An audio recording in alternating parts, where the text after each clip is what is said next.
السلام علیکم، میں ہوں حسن ظفر وتھ الیکشن 23۔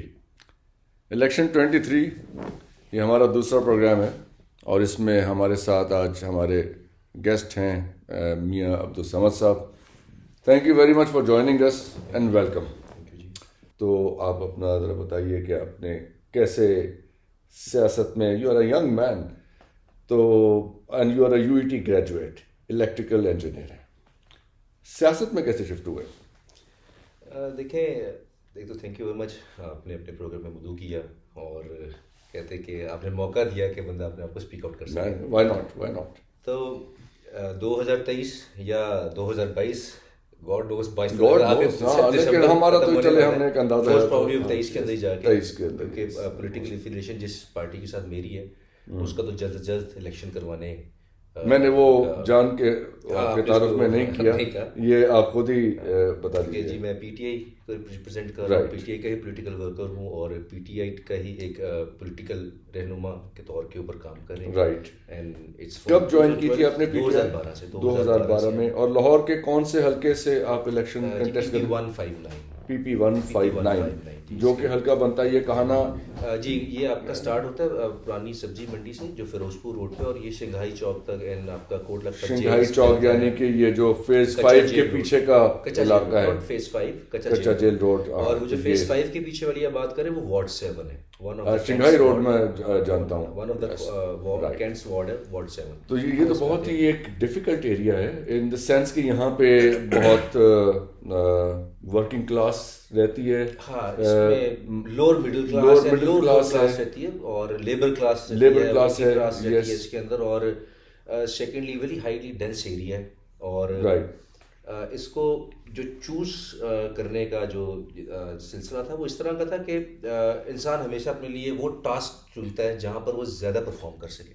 ٹھیک ہے، تو یہاں پولیٹیکلی ورک بہت ہونے والا تھا، ٹھیک ہے، لیکن انفرا کے اوپر بہت کام ہونے والا تھا، صحت کے اوپر بہت کام ہونے والا ہے، صفائی کا بہت بڑا مسئلہ، صفائی کا بہت مسئلہ، آپ کی اس پر سینیٹیشن کا بہت پرابلم ہے۔ دین آپ اگر دیکھیں تو اس کے اندر وہ میں شنگھائی روڈ یوز کرتا رہا ہوں، میں جانتا ہوں کہ وہاں وہ دکانیں اور پھر وہ سامنے گندا نالا بدرو ہے، وہاں پہ ایجوکیشن کا کافی ایشو ہے، اور علاقے کی ریہیبلیٹیشن کا بڑا پرابلم ہے۔ اور ایک سیاست دان کے لیے جو عوام ہوتی ہے وہ سرمایہ ہوتی ہے، تو میں سمجھتا ہوں اگر میرے حلقے میں 8 لاکھ 9 لاکھ لوگ رہتے ہیں تو میرے لیے وہ سرمایہ ہے، تو ان کو چینلائز کرنا ہے، ٹھیک ہے، ان کے لیے بہتر پروگرام ڈیزائن کرنے ہیں، ان کی ریہیبلیٹیشن کس طرح کی جا سکتی ہے۔ اور اگر میں 8 لاکھ لوگ کہہ رہا ہوں تو اس کے اندر میرے پاس کوئی 4.5-5 لاکھ لوگ ایسے ہوں جو ینگ ہیں، ان کو ڈائریکشن دینی ہے، لائک ان کو آپ ٹیکنیکل ایجوکیشن کے اندر دینی ہے، ان کے ہنر مند بنانا ہے۔ تو میرے خیال سے اگر میں اس ایک حلقے کو ماڈل حلقہ بنا لیتا ہوں اور وہاں سے ایک ایسی اکانومی جنریٹ کر لیتا ہوں، ایک ایسی معیشت جنریٹ کر لیتا ہوں جو اس علاقے کے لیے فائدہ مند ہے،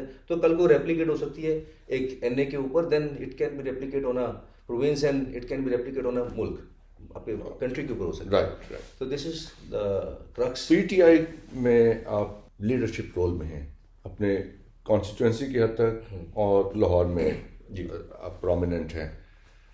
آپ پی ٹی آئی کے بہاف پہ ہمیں یہ بتا سکتے ہیں کہ پی ٹی آئی کی پولیٹیکل آئیڈیالوجی کیا ہے؟ دیکھیں جی، پولیٹیکل آئیڈیالوجی میں سب سے پہلے جو ہے نا وہ حقیقی آزادی ہے، اوکے، جو تحریک ابھی چل رہی ہے، فریڈم آف تھاٹ۔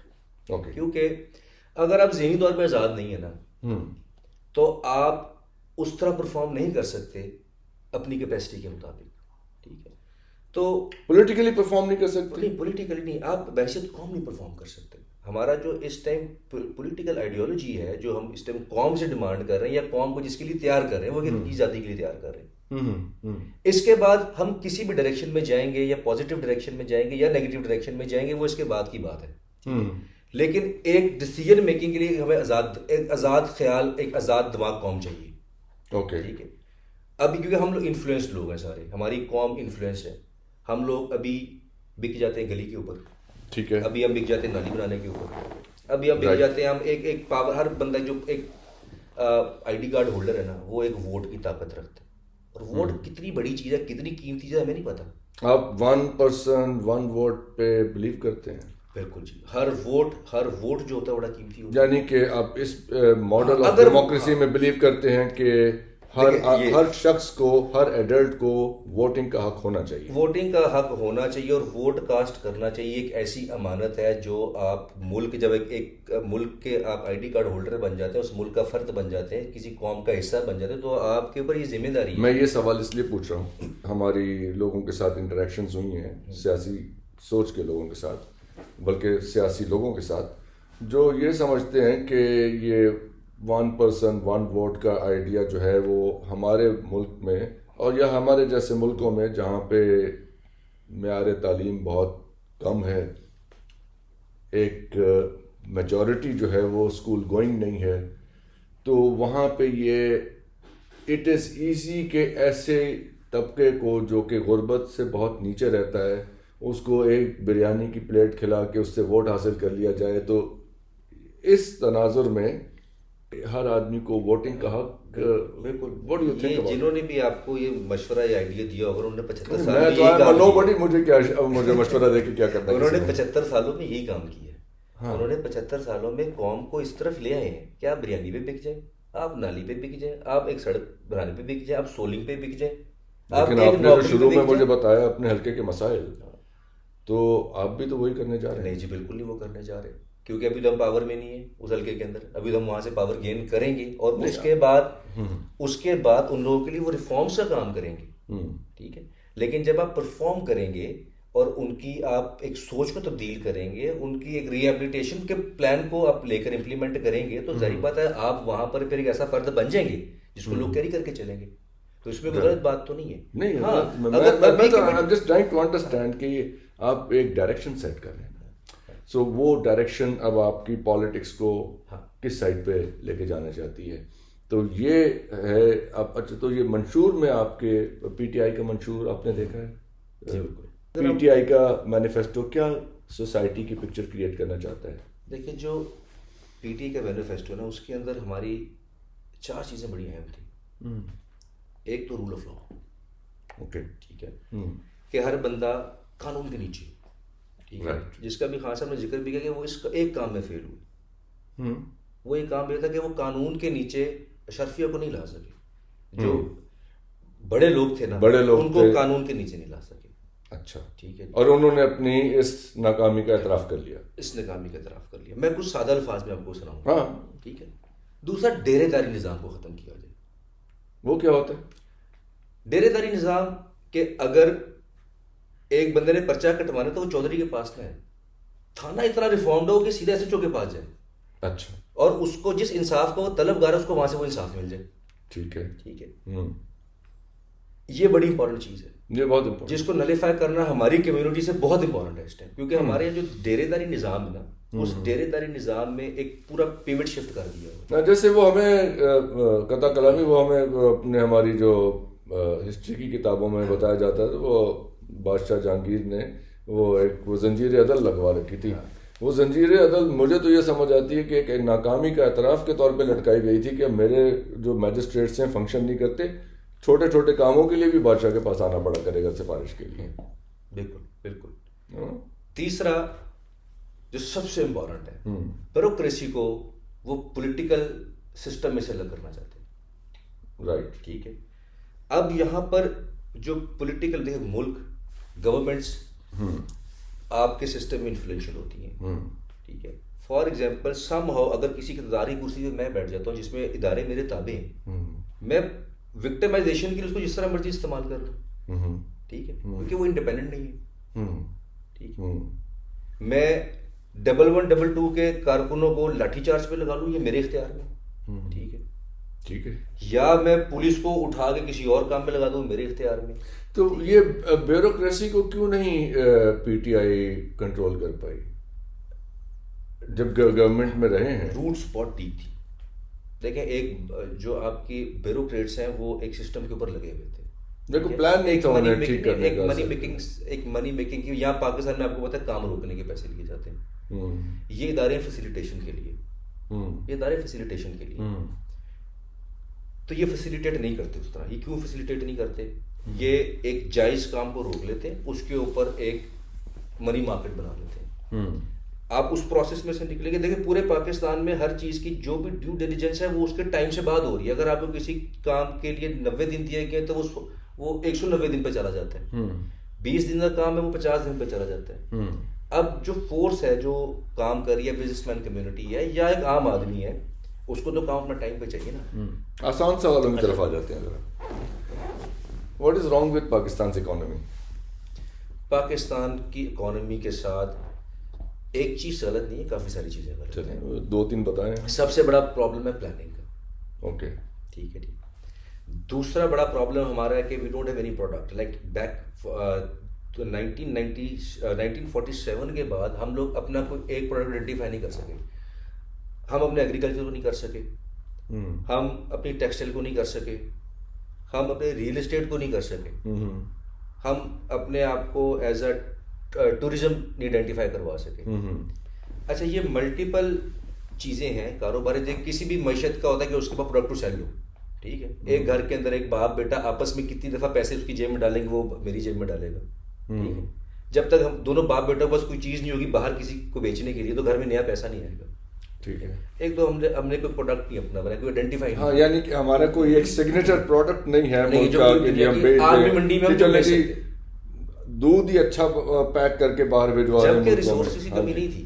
ریسورسز کی کمی نہیں تھی. دیکھیں 1972 کے اندر اگر ہم آج کل قطر بہت ہو رہا ہے, ہم قطر کو دیکھیں تو وہ دنیا کی غریب ترین کنٹری تھی. 1996 میں ان کے کنگ نے اپنے ہی باپ کی حکومت کو گرایا اور رجیم چینج کر کے آ گیا. لیکن وہ ایک پلان کے ساتھ آیا. وہ پلان کیا تھا؟ اس نے کہا کہ میرے پاس ریسورسز کے ہیں. اس کے پاس تیسرا بڑا گیس کا ریسورس تھا. اچھا بہت سے ملک یہ کب ڈسکور ہوا تھا قطر میں؟ سوری میں آپ کی کوئی میموری کا ٹیسٹ نہیں لے رہا, میں جسٹ ٹرائنگ ٹو انڈرسٹینڈ. مجھے تو کچھ بھی یاد نہیں ہوتا. ڈسکور تو بہت پہلے ہو گیا ہوا تھا. یعنی کہ جس طرح اور بھی بہت سارے ملک ہیں جن کے پاس اس ٹائم آئل کے ذخائر ہیں لیکن وہ غریب ترین سطح پہ رہ رہے ہیں اس time. Nigeria for example. Nigeria ہو گیا, 2-3 اور ملک ہیں. وینزویلا ہو گیا. They have the reservoirs but ان کو نہیں پتا کہ کیسے اس کا. اچھا انہوں نے کیا کہ انہوں نے ایک ریسرچ اینڈ ڈیولپمنٹ کیا. ٹھیک ہے جی. شیخ صاحب نے انہوں نے کہا کہ جی اس کو LNG میں کنورٹ کرنا ہے. ٹھیک ہے. انہوں نے اچھی خاصی خطیر رقم, اس سے پہلے یہ فشری کے اوپر ڈپینڈنٹ تھے یا کیملز ٹریڈ کرتے تھے. اچھا. اور ان کا GDP پر کیپٹا غریب ترین سطح پہ دنیا میں سب سے غریب ترین. 72 کی بات کر رہے ہیں. 72 رائٹ. 50 سال ہو گئے. 96 کے بعد انہوں نے اپنے آپ کو اپلفٹ کرنا اسٹارٹ کیا. 92 کے بعد 96 کے بعد 96 کے بعد okay, which is very recent. $4 اس ٹائم پر kg LNG کی قیمت ہے دنیا کے اندر. اوکے. ٹھیک ہے. انہوں نے جب اس کا بیسیکلی انہوں نے اس گیس کو دنیا میں بیچنے کے لیے لیکوڈ فارم میں liquid natural gas LNG liquid میں کنورٹ کیا اور وہ پھر ٹرانسپورٹیشن کے قابل ہو گئی. اوکے. ان کو پڑتی تھی $1 کی. اوکے. بکتی تھی $4 کی. بہت پیسے ہیں جی. انہوں نے بہت پیسہ بنایا, بہت شدید قسم کا پیسہ بنایا. ان کا اب جو per capita GDP it's like $80,000 to $140,000 per person. Okay. Richest country of the world. خوبصورتی کیا لیڈرشپ ہوتی ہے, خوبصورتی کیا یہاں پر. یہ پیسہ ایک ٹائم پہ پاکستان کے پاس ہی بہت تھا. ہم وہ ملک ہے جو PIA ایمریٹس کو ٹریننگ دینے جاتے تھے. ہم وہ ملک ہے جو 1960s. اور یہ جو گولڈن ایرا آپ بتا رہے ہیں یہ جنرل ایوب خان کا تھا اور ملٹری ڈکٹیٹرشپ تھی اس ملک میں جس کی بہت لے دے ہوتی رہی ہے پاکستانی میڈیا میں پچھلے دنوں میں. پھر ہم لوگوں نے اپنا اگر آپ نے کسی بھی قوم کی ہیلتھ کا اندازہ لگانا ہو یا اکنامیکل ہیلتھ کا لگانا ہو تو آپ ان کے ثقافتی جو پروگرامز ہوتے ہیں ان سے لگاتے ہیں. یہ اسپورٹس کے خوشحال قوم کا اسپورٹس مین ہمیشہ جیتے گا. 91 کا ورلڈ کپ. ٹھیک ہے. ہاکی ٹیم ٹاپ کے اوپر. ٹھیک ہے. فٹ بال میں ہم گرو کر رہے تھے, ہم لوگ اسکواش میں گرو کیے ہوئے تھے. ٹھیک ہے. تو مجھے یاد ہے 1980s میں تو I was a grown up ایک خاندان کے اوپر لے آئے تو ایک خوشحال خاندان کا بچہ اسپورٹس میں اچھا ہوگا. میاں عبدالصمد صاحب یہ بتائیے. میں اپنی بات ذرا تھوڑی سی پلیز قطر والی بات کو وائنڈ اپ کرنا چاہتا تھا. سب سے خوبصورت بات جس طرح ہم لوگ اپنے انیشل ایراز میں ایک خوشحال ملک تھے اور لوگ ہماری مثال دیتے تھے. قطر بھی جب خوشحال ہوا, ہر قوم کے پاس چانس آتا ہے خوشحال ہونے کا. ٹھیک ہے. انہوں نے اپنے کو ڈائیورسیفائی کر لیا. انہوں نے کہا گیس تو ایک دن ختم ہو جائے گی. اب ان کے پاس 2 راستے ہیں, عیاشیاں کرتے پیسہ اجاڑ لیتے ہیں, کھا پی کے. انہوں نے پوری دنیا میں انویسٹمنٹ کی. اوکے, ٹھیک ہے, ان کی جی ایم سی کے اندر جب 20% شیئر ہولڈر ہیں. آپ کی ٹاپ آئی ٹی کمپنیز کے اندر 30% کے وہ شیئر ہولڈرز ہیں. اوکے. امریکہ میں, نیو یارک میں ریل اسٹیٹ, لنڈن میں, سینٹرل لنڈن میں ریل اسٹیٹ. یعنی کہ ان کو اتنے کرائے اکٹھے ہو جاتے ہیں کہ ان کو ضرورت ہی نہیں کچھ کرنے کی. 30 کھرب ڈالر کی صرف یونائٹڈ اسٹیٹس کے اندر کی انویسٹمنٹ ہے. 30 ٹریلین ڈالرز. 30 ٹریلین ڈالرز کی. اوکے. تو ان کے size of the economy check ہے. So what are we getting at with this کہ قطر نے اتنا کیا تو پاکستان نے اپنے ریسورسز کو آئیڈینٹیفائی کرے, اس کو پراپر چینلائز کرے. پاکستان کا سب سے بڑا ریسورس کیا ہے؟ کول ہے آپ کے پاس زراعت ہے. ہمیں واپس زراعت پہ جانا پڑے گا. منرلز ہیں ہمارے پاس. گوادر ایک بہت بڑا سورس بن سکتا ہے. ٹھیک ہے, آل دو ہم نے جو بھی کانٹریکٹ گوادر کر لی اس میں ہمارے لیے کچھ نہیں ہے. اس کو ریڈو کرنا پڑے گا, اس کے ٹی او آر کو صحیح کرنا پڑے گا. اس کا ٹی او آر نہیں ٹھیک ہے. تو ہمیں اپنے مہنگائی آپ کا اپوزٹ ہے آپ کے وسائل کے استعمال سے. آپ امیر ہوں گے تو آپ کے لیے مہنگائی نہیں ہے. چلیں اب مجھے آپ غریب ہو جائے وہ سوال پوچھنے کی اجازت دے رہے ہیں. پاکستان کی 70-75 سالہ تاریخ میں 30-35 سال ملٹری ڈکٹیٹرشپ رہی ہے جی, اور باقی دور میں جو بھی ایک جمہوری نظام, جو بھی whatever you like to call it, وہ یہاں پہ چلتا رہا. ملٹری ڈکٹیٹرشپ میں ہمیشہ جی ڈی پی بہت ہائی گیا ہے, 6-7-8% تک اینول گروتھ رہی ہے. اور جب یہاں پہ یہ جمہوریت آئی ہے یہ 4-5 سے اوپر نہیں اٹھائے. Why do we need it? اچھا یہ تو بتا دیں کہ ایسا ہوتا کیوں ہے؟ سر اس لیے ایسا ہوتا ہے کیونکہ وہاں پر ون مین ڈیسیجن ہوتا ہے. اس کا مطلب ہے کہ وہ افیکٹو ہے. اور یہاں پہ جو ڈیسیجن ہوتا ہے اس کے اندر اس میں اسٹاپ گیپس بہت ہیں.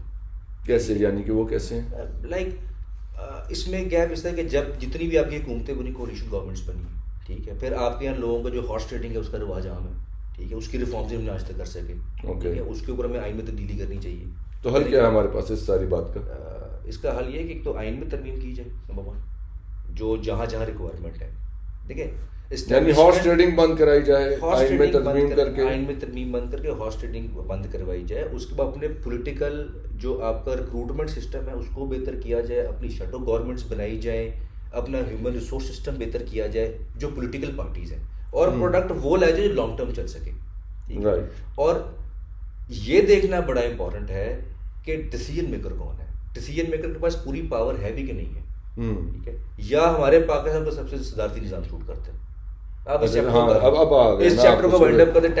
یہی میں سمجھنا چاہ رہا تھا کہ اب آپ کے پاس کیا اس کا یہ سارے مسئلے کا حل تو یہ نظر آتا ہے کہ یا تو پھر ایک آدمی کو اگر پاور دینی ہے تو پھر پریزیڈنٹ کو ڈائریکٹلی الیکٹ کرا لیں, یا متناسب نمائندگی کا نظام. اس کو ایک مطلب ایک ہوا بنا کے کیوں پیش کیا جاتا ہے اس بات کو؟ Why is that? What's wrong with it? کیونکہ بہت سارے ایسے لوگ ہیں جو صرف ایک مروسی سیاست کر کے آ گئے ہیں. ان کو خوف یہ ہے کیونکہ پاکستان بڑے قابل لوگ ہیں, آپ بھی قابل ہیں, ٹھیک ہے, اور بہت سارے قابل لوگ ہیں. ٹھیک ہے, ان کو یہ ڈر ہے کہ ان کا پولیٹیکل کیریئر اینڈ ہو جائے. میریٹوکریسی کی بات کر رہے ہیں کہ right man for the right job. Right man for the right job. دیکھیں وہ ایک, اگر آپ بینکر کو ہی بینکر پریزیڈنٹ سے سوال کر لوں اس کے اوپر. چلیں اگر میریٹوکریسی کی بات کر رہے ہیں, right man for the right job, آپ کو میں 3 منسٹریز آفر کرتا ہوں, آپ اس میں سے ایک چوز کر لیں اپنے لیے. ہمیں انٹیریئر منسٹری دے دیتے ہیں, آپ کو فائنانس دے دیتے ہیں, لوکل گورنمنٹس دے دیتے ہیں. آپ کہاں پہ بیسٹ ہے؟ Local governments. Okay, very nice. میں نے جان کی دی تھی, آئی نیو دیٹ. اچھا, تو یس, سو یہ right man for the right job is a good idea. اب اس میں آپ بتائیں نا کہ آپ کے پارٹی میں کوئی ایسا میکنزم یا کوئی منشور موجود ہے. پارٹی کے الیکشن تو آپ نے خود سیبوٹاج کر دیے تھے جب ہوا, تو right man for the right job کہاں سے آنا تھا میں آپ کے پاس؟ دیکھیے دیٹ از another story. ٹھیک ہے, اس کے اوپر ویری انٹرسٹڈ ان اسٹوریز. میرا یہ کسی دن بیٹھ کے لمبی نشست کی جا سکتی ہے. چلیے ٹھیک ہے, اوکے. نہیں آپ اسکپ کا بٹن دبا سکتے ہیں. جو نہیں, میں اسکپ کا بٹن نہیں دبا رہا, وہ ایک ٹاپک بالکل آف ہو جائے گا. لیکن ہاں ٹھیک ہے, آپ کی بات بالکل ٹھیک ہے کہ پھر وہی بات آئی تھی کہ آپ کے پاس نیا پولیٹیکل پروڈکٹ ہم پیدا نہیں ہونے دیتے. انفارچونیٹلی کچھ لوگوں کے کلاز اتنے ٹائٹ ہوتے ہیں کہ وہ ڈو ناٹ وانٹ کہ ایک کوئی دیکھیں وہ باپ ہے، پھر وہ بیٹے کو ٹرانسفر ہو رہا ہے. اب ضروری نہیں اگر باپ قابل ہے تو بیٹا بھی قابل ہوگا. اگر باپ نہ قابل ہے اور سیاست میں گھس گیا اور اس کا بیٹا اگر قابل ہے تو اس کو بھی آگے لینا چاہیے. اگر اس کو کوئی دوست قابل ہے اس کو آ جانا چاہیے. کیسے ڈٹرمن کرتے ہیں ہم قابلیت کسی کی؟ قابلیت جی آپ کی ڈٹرمنٹ بڑی آسانی سے ہوتی ہے. آپ کے اس کے تھم رولز بنے ہوئے ہیں، لیکن کوئی انٹرویو کرنے والا ہو، سی وی پڑھنا آتا ہو، سی وی پہ آپ کچھ بھی لکھ کے دے دیں. کوئی ہیومن ریسورس کا آدمی پراپر بیٹھا ہو، وہ آپ کو سائیکولوجیکلی بھی گیج کر لیتا ہے. رائٹ. اور آپ کو قابلیت کو بھی. دیکھیں پرائیویٹ انڈسٹریز چل رہی ہیں، 1,00,000 لوگوں کے پاس ملازمین ہیں، ٹھیک ہے، 1,00,000 لوگوں کو ریکروٹ کیا ہوا، right man for right job وہ تلاش کرتے ہیں. یس. تو ہمارے اس کا مطلب ہے کہ اسٹیبلشڈ سسٹمز موجود ہیں جس کے اندر پروسیس کر سکتے ہیں ہیومن ریسورس کو مینیج کرنے کے لیے to find the right man for the right job. تو وہ میکنزم آپ اپنی پولیٹیکل پارٹیز میں کیوں نہیں لاتے؟ کیوں نہیں لا سکتے؟ کیا رکاوٹ ہے اس میں؟ جو انفارمیشن ایسیمیٹک نہیں ہے ہماری. جس طرح ہم لوگوں نے میڈیا ہے نا، پہلے صرف چینلز کے ہاتھ میں ہوتا تھا، ٹھیک ہے، سوشل میڈیا آیا، انفارمیشن ایسیمیٹک ہو گئی. دیکھیں جو ترقی یافتہ ملک انہوں نے چیزوں کو ایسیمیٹک کر دیا کیونکہ ان کو قابلیت پہ اپنی یقین تھا. انہوں نے کہا اس کے اوپر کوئی بچے گا، کانفیڈنٹ آدمی کو کوئی ٹینشن میں سب سے اچھا کوئی بھی آ نہیں. جائے. تو جب آپ نظام کو بیلنس آؤٹ کر رہے تھے تو پھر نیا ٹیلنٹ نکلتا ہے باہر. جب نیا ٹیلنٹ باہر نکلتا ہے تو چیزوں کے اندر پرفیکشن آنا اسٹارٹ ہو جاتی ہے. اب آپ ایک ٹیلنٹ کو دبا ہی چھوڑیں، آپ 75 سال سے ٹیلنٹ کو دبا رہے ہیں. نہیں، یہ میں سمجھنا چاہ رہا ہوں کہ پولیٹیکل پارٹیز میں کون لوگ ایسے ہوتے ہیں؟ یہ باپ بیٹا جو سسٹم ہے وہ نہیں یہ ہونے دیتا کہ یہ کوئی اس میں کوئی یہ ریکروٹمنٹ کا کوئی ایسا نظام بن جائے کہ لوگ اچھا ایگزسٹ ہی نہیں کرتا. اچھے برے کی تو بات ختم ہو گئی. یہاں پر لیڈر بننے کا پروسیس کیا ہے کہ آپ پولیٹیکل ورکر سے بن جاتے ہیں، اسٹارٹ ہوتے ہیں. آپ کیسے بنے؟ مشرف صاحب آپ کیسے بنے تھے؟ دیکھیں میں اس اسٹوری کی اور بات میں آتا ہوں. ہاں میں آپ کو میں اسٹوریز کا بہت شوق ہے. مشرف صاحب نے ایک چیز کیپ کر دی تھی کہ بندہ کم از کم گریجویٹ ہو، آپ ایک ملک چلانے جا رہے ہیں، ٹھیک ہے، اور آپ تعلیم یافتہ ہی نہیں ہیں، ٹھیک ہے، تو آپ نے کیا ملک چلانا ہے؟ پھر وہی والی بات ہوگی نا، پھر آپ نے گلی کی سیاست کی، پھر آپ نے محلے کی سیاست کی، پھر آپ نے تھوڑی اور لیول کی بڑی سیاست کی، پھر آپ ملک کی سیاست میں آ گئے. یہی بنتا ہے، لیڈر ہے. آپ مین اسٹریم میں آ گئے. مین اسٹریم میں جہاں بیٹھ کے ملک کے فیصلے کر رہے ہیں، آپ اپنے گھر کا فیصلہ نہیں کر سکتے، ملک کرنے چلے گئے. ٹھیک ہے، آپ کو یہ نہیں پتا کہ اپنے بچوں کو میں نے کہاں پڑھانا ہے، کس طرح پڑھانا ہے، کیسے پڑھانا ہے. میں بھی اس کو ہارورڈ بھیج دوں، وہاں سے کچھ سیکھ آئے، کچھ سیکھ کے آئے گا تو اپنی کمیونٹی کو بھی کنٹریبیوٹ کرے گا. اس چیز کا نالج نہیں تو آپ وزیر تعلیم بن گئے. اچھا جی، آپ جس حلقے سے الیکشن لڑنے جا رہے ہیں، پی پی 159، یہ کہانا شنگھائی روڈ، میں ذرا یاد دہانی کے لیے، وہاں پہ ورکنگ کلاس ہے، لوور مڈل کلاس ہے، لیبر کلاس ہے. وہاں پہ آپ نے آئیڈینٹیفائی کیے جو مسائل ہیں، تو وہاں پہ ہیلتھ ایجوکیشن کے لیے آپ کے پاس کیا لائک اگر آپ اپنے حلقے کے لوگوں کو میسج دینا ہو، یعنی if you want to assure them کہ what you want to do for them, تو وہ کیا چیزیں ہیں جو آپ کرنا چاہیں گے؟ جی میرا جو تعلیم کے حوالے سے ایک جو چیز آئیڈینٹیفائی ریکگنائز میں کرتا ہوں جی، وہ ٹیکنیکل ایجوکیشن. اوکے. ہنرمند. کیونکہ انفارچونیٹلی ہمارے پاکستان میں اس چیز کا بہت بڑا فقدان ہے. آپ کو اچھا ٹیکنیشین نہیں ملے گا، ٹھیک ہے، اور انفارچونیٹلی ہم لوگوں نے صرف جو ایجوکیشن ہے نا وہ ڈاکٹر، انجینئر، فوجی یہی بنا لی ہے. ٹھیک ہے، تو میرے خیال سے ان فیلڈ سے ہٹ کے بھی اور فیلڈز ہیں جن کے اندر اگر انسان تھوڑی سی محنت کرے تو بہت اچھا پلمبر آپ کو پاکستان میں نہیں ملے گا، اچھا الیکٹریشین آپ کو نہیں ملے گا، اچھا ووڈز کرافٹ مین آپ کو نہیں ملے گا. لیکن وہ ایکسپورٹ ہو جاتے ہیں نا، ہمارے سعودی عرب چلے جاتے ہیں، پروڈیوس ہی تھوڑے سے ہوتے ہیں. جی جی، بھلے چلے جائیں، بھلے چلے جائیں گے تو ایکسپیکٹ کر کے پاکستان ڈالر تو ریمیٹنس تو آئے گی نا. جائیں ان کو دیکھیں، یہ ہمارے پاس ایک ریسورس ہے نا، ایک ہیومن ریسورس ہے، آبادی ہے، آبادی کو یوز کر لیں، چینلائز کر لیں، اور دوسرا آبادی کو بھی تھوڑا کنٹرول کریں. روٹی کھانا تو تھوڑا کٹ کریے اسی، ٹھیک ہے. وہ ہمارا نا وہ بھی ایک بڑا، ابھی جب تک ہم لوگ اسٹیبل نہیں ہو جاتے نا تب تک ہمیں اس کے اوپر کام کرنا پڑے گا. ہم ہر روز نیا اناج کھانے والا پیدا کر لیتے ہیں. آل دو اسلامک پوائنٹ آف ویو سے یہ تھوڑا سا کنٹروورشل بات ہو جائے گی، لیکن اس ٹائم ہمیں تھوڑا سا اس کے اوپر کنٹرول کرنا پڑے گا. نہیں میرا خیال ہے اس میں کوئی کنٹروورسی نہیں ہے. اس میں آپ کو تمام فکر کے لوگ میرا خیال ہے کہ بات آگے سب کو سمجھ آ گئی ہے. یہ اتنا کوئی پرابلمٹک ایشو نہیں ہے. تو یہ اچھا تو یہ ایک تو نظام تعلیم کو پھر صحت کے مسائل ہیں وہاں پہ حلقے کے اندر. ظاہر ہے ایک صحت جی ایک پورے پاکستان کا بڑا اہم مسئلہ ہے. جنرل ہاسپٹل آپ کے حلقے میں ہے؟ چھوڑ دیں, یہ صحت کا تعلق ہاسپٹل سے نہیں ہے. اچھا سر. یہ ایک بڑا اپنا ایک پوائنٹ بلینک بات میں کرنے لگا ہوں آپ سے. پلیگ پھیلا یورپ کے اندر, انہوں نے جی اس کا حل جب دیا نا پارلیمنٹ میں اپنی, انہوں نے کہا کہ جی ہمارا ایشو ہے ٹاؤن پلاننگ کا. رائٹ. ہمارا میڈیکل کا ایشو نہیں ہے, ہمارے پاس میڈیکل انفراسٹرکچر ہے. میڈیکل انفراسٹرکچر کی ضرورت کب آتی ہے؟ جب لوگ بیمار ہو جاتے ہیں. اب بیمار کیوں ہوتے ہیں وہ امپورٹنٹ ہے. ان ہائیجینک ٹاؤن پلاننگ کا انہوں نے پہلی دفعہ ورڈ یوز ہو ٹاؤن پلاننگ. انہوں نے کہا کہ جی سڑک اتنی چوڑی ہوگی, اس سے کم چوڑی نہیں ہوگی. ٹھیک ہے. آپ کا جو سینیٹیشن کا نظام ہے وہ اس طرح کام کرے گا. آپ کے گھروں کا جو ڈیزائن ہے وہ اس طرح ہوگا, اتنا اس میں اوپنیبل اسپیس ہوگی, اتنی ونڈوز ہوگی, سن لائٹ کی ڈائریکشن میں بنانا ضروری ہے. ٹھیک ہے. ایک ہاؤس ہولڈ میں اتنے زیادہ بندہ نہیں رہے گا. اچھا وہ کیا ہوا, کیونکہ انہوں نے جب ٹاؤن پلاننگ کے رولز امپلیمنٹ کیے, ٹھیک ہے, تو ان کی کمیونٹی بلٹ اپ ہونا اسٹارٹ ہوئی. ٹھیک ہے. جب کمیونٹی بلٹ اپ ہونا اسٹارٹ ہوئی تو وہ کمیونٹی ایسی بلٹ اپ ہوئی جو کہ اوور کراؤڈڈ نہیں تھی. وہاں پر آپ کا جو سٹی سینٹرز تھے وہ ڈسپرس تھے. 2 بیڈ روم کے گھر میں 5 آدمی نہیں رہ سکتے وہاں. ہاں نہیں رہ سکتے. تو وہاں پر چانسز کم تھے چھوت کی بیماری پھیلنے کے. ہوادار گھر تھے. اب اگر ہم لوگ اپنے شہروں کا نظام دیکھ لیں, پرانے شہر دیکھ لیں, گاڑیاں کھلی پڑی ہوئی ہیں, ایک گھر میں 50 لوگ رہ رہے ہیں. لیکن اس زمانے میں شاید یہ اتنا مشکل نہیں لگتا ہوگا کیونکہ آبادی بہت کم تھی. تو جب کم یوزرز تھے. اب آپ دیکھیں نا ہمارے لاہور کی مین بولے باڈی دیکھ لیجیے, ریزیڈینشیل ایریا تھا, اور وہاں پہ جو 8 کنال کا ایک گھر تھا جس کے اندر سمجھ لیں کہ 8 لوگ رہتے ہوں گے یا 10 لوگ رہتے ہوں گے, کہ بہت ملازمین بھی شامل کر لیں 15. اب وہاں پہ اگر آپ نے 20 منزلہ عمارت بنا دی ہے تو اب اس کے اندر کتنے لوگ یوز کرتے ہیں اسی سے سسٹم. لیکن ہم نے اس کو انجینئرنگ کے ذریعے اس کو ریزالو نہیں, اس کو ہم نے انجینئرنگ کے ذریعے ریزالو کیا. وہ کیسے؟ دیکھیں آپ کے جو اسٹینڈرڈس ہیں چینج ہو گئے, آپ کے کنسٹرکشن اسٹینڈرڈس چینج ہوئے. آپ نے ان کو بلڈنگس میں امپلیمنٹ کر لیا. ٹھیک ہے. آپ کے سیور کے اسٹینڈرڈس چینج ہوئے, آپ نے اس کو امپلیمنٹ کر لیا. ٹھیک ہے. آپ نے کوریڈورس کے جو سائزز تھے وہ چینج کیے. بلڈنگس کو آپ نے ایسے ڈیزائن کرنا اسٹارٹ کر دی جس کے اندر ایئر جو ہے وہ پاس آن ہوتی ہے, ہوادار بلڈنگس ہیں.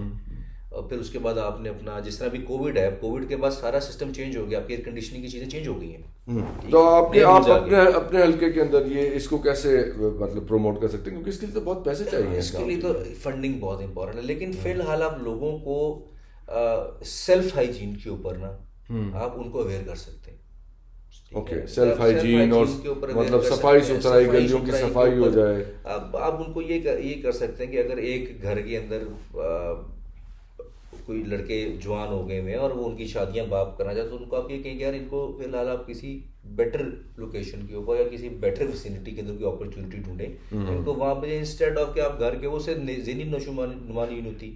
اور پھر وہ جو ہمارے پاکستان کا کلچر ہے ساس بہو کی لڑائی, وہ ساتھ بندہ گھر سے نکلتا ہے یہ لڑائیاں دیکھ کے تو دفتر جا کے لڑتا ہے, شام کو گھر آتا ہے پھر ہی لڑائیاں ہوتی ہیں. تو فرسٹریٹڈ نظام ہے سارا. تو ان چیزوں سے آپ کا میرے خیال سے ان چیزوں کے اوپر تھوڑا بہت کام کرنے کی بڑی ضرورت ہے. ایک تو فیملی اسٹرکچرنگ کے اوپر کام ہونا چاہیے, دوسرے پر لوگوں کا جو اپنا سیلف ہائیجین یعنی کہ ایک اویئرنیس پروگرام سٹارٹ کر دیا جائے. ہم یہاں سے سٹارٹ لے سکتے ہیں. الٹیمیٹلی ملیشیا کا جب حالات صحیح ہوئے تو انہوں نے اپنی آبادیاں گرا کے اپارٹمنٹ بلڈنگ بنائی اور لوگوں نے اس کو ایکسیپٹ کیا. ٹھیک ہے. اگر ایک بالکل ایسا گھر ہے جو بالکل بسیدہ ہو گیا ہوگا, اگر آپ اس کو 3 بیڈ روم اپارٹمنٹ دیں گے ریپلیسمنٹ کریں گے, میرا نہیں حل. کیونکہ یہاں پر جب ایکوزیشن کرنی ہوتی ہے کسی سرکاری بندے نے, ٹھیک ہے, یا کسی مفاد پرست پارٹی نے, تو لاکھوں کنالوں کی ہو ہی جاتی ہے نا, بیچ میں کئی گاؤں لپیٹ دیتے ہیں. تو لوگ نہیں چاہیے, اور جب آپ نے بنا لیا تو پھر آپ کر جائیں گے. جو اب آپ دیکھیے ہمارے ایک سوشل اسٹرکچر میں اب ایک ایکسیپٹیبلٹی ڈیولپ ہو گئی ہے فار مینی رانگ پریکٹسز. اس سے نکلنے کا کیا طریقہ ہے ہمارے پاس؟ مورل ویلیوز کو آئی کریں. Very nice. Thank you very much. Abdul Samad Saab. It was a pleasure talking to you. Same here. You are a very smart young man, and I hope you will do very well in your politics, or all the best.